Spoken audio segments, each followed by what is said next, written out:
नस्ल के जो है वो छोड़ी हुई। आपको इल्म है ना, ये मैंने मेंबर नेशनल असेंबली जो कि 13वें नंबर पे आया था, क्या नाम है उसका, मुलाजम थी।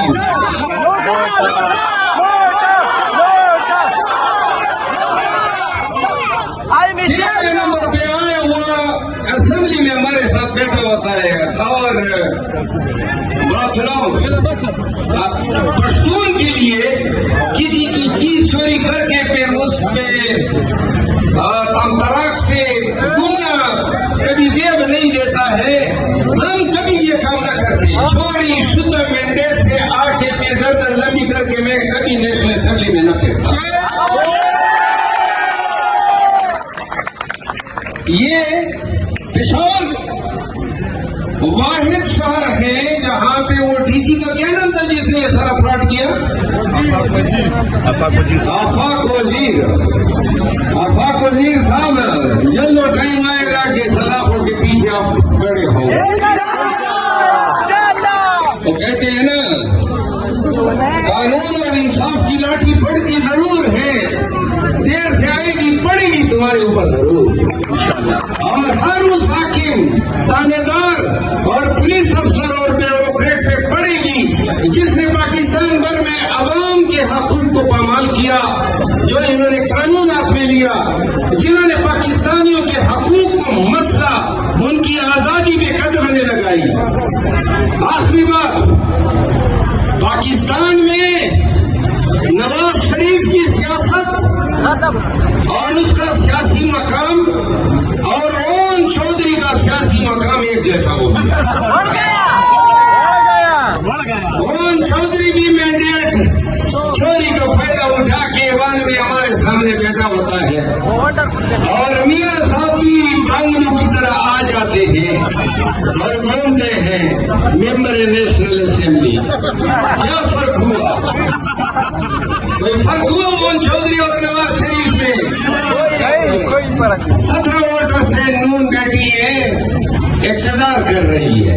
खान हमारा आपका लीडर, हमारी जान, पाकिस्तान और उम्मत मुस्लिम का महबूब लीडर 1.25 साल से कैदोबंद की तकालीफ बर्दाश्त कर रहे हैं। जन्म एक है, पाकिस्तानियों आपकी आजादी के लिए, आपके हकूक़ के लिए।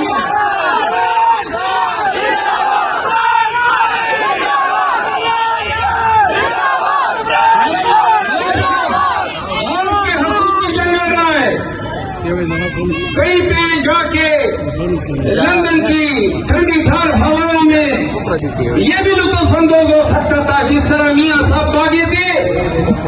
और हैरत की बात है, जब से मियां साहब ने 2 साल से पीडीएम ने हुकूमत संभाली हुई है, 2.5 साल हो गए, जिसके प्लेटलेट्स गिर गए थे, 2.5 साल से उनको सर दर्द कभी शिकायत नहीं हो गई।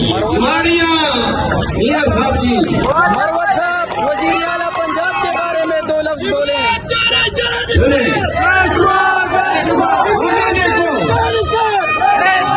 दे रहे हैं पीटीआई को, ताने हमें दे रहे हैं पीटीआई दहशतगर्द तंजीम है। अब भाई तुमसे बड़े दहशतगर्द तो कोई नहीं है जिन्होंने आईन को पामाल किया और 9 फरवरी को पाकिस्तानियों का वोट चोरी किया। और तुमसे बड़े गद्दार भी कोई नहीं हो सकते हैं। पंजाब में एक जेरी वज़ीर आला को बिठाया हुआ है, फॉर्म 47 पे अपना सीट हारी हुई है, वज़ीर आला बनी बैठी है। है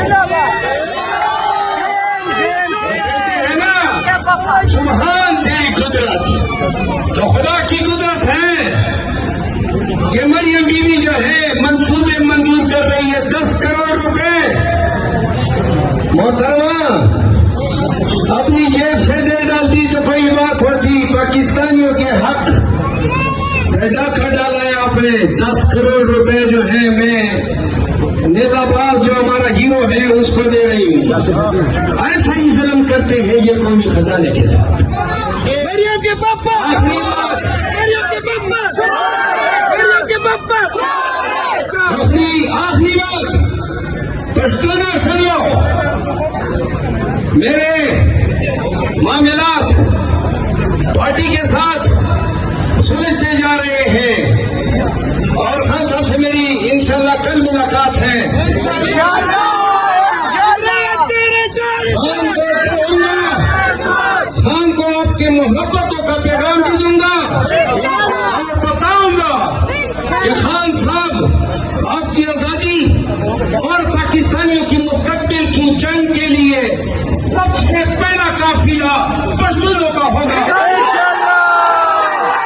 खैबर पख्तूनख्वा के लोगों, पंजाब जाना पड़े या इस्लामाबाद जाना पड़े, हम अपनी जिंदगी का आगाज करीब कर रहे हैं, आपकी तरफ हम देखेंगे।